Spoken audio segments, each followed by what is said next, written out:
On today's show, we outline why a combination of steps by the government and the real estate industry over the last few years have made it safe to remove ABSD.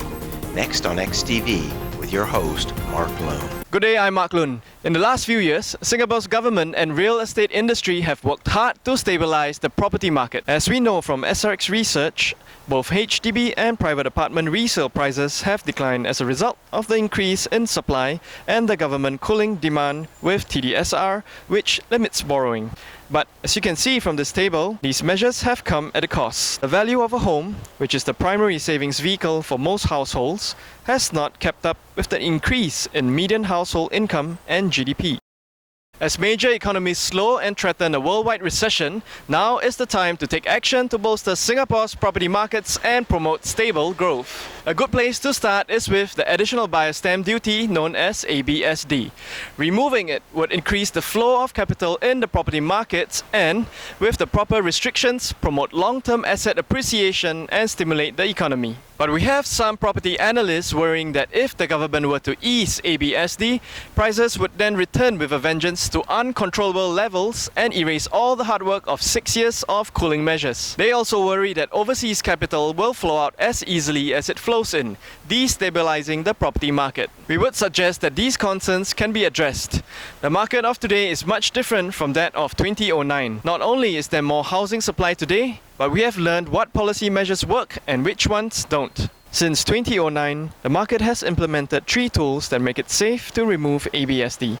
Standardized underwriting, flexible speculation controls, transparent pricing. MAS has taken 4 bold actions to standardize the underwriting process.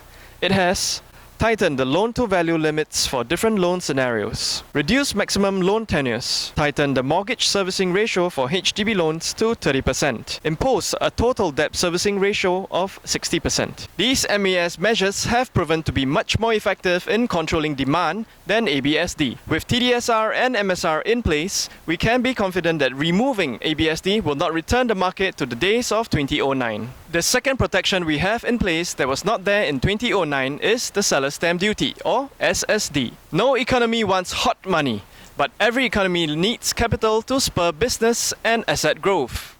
Since good overseas capital spurs both the economy and price appreciation in the housing market, the trick is not to prevent capital from coming into Singapore, which is precisely what ABSD does, but to keep good capital from leaving. Rules designed to prevent speculation, like SSD, help the property market by attracting long-term investors who are committed to the long-term sustainability of their homes. Investors are more than used to long lock-in periods, especially those that are investing with private companies. The message to them is simple.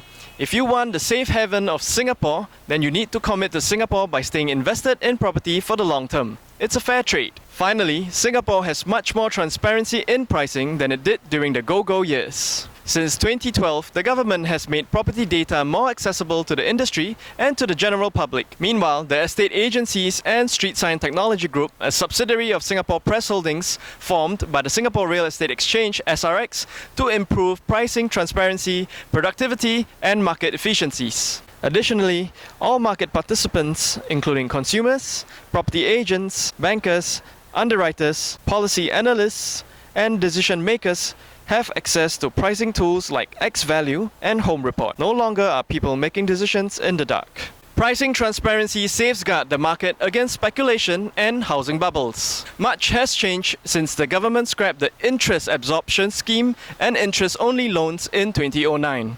Since then, standardized underwriting rules, speculation controls, and pricing technology have made it safe to remove ABSD without the fear of returning to 2009. And that's all we have for you today. Thank you for watching this episode of XTV. Join us next week for a how-to episode on pricing property. I'm Mark Loon. Have a good day.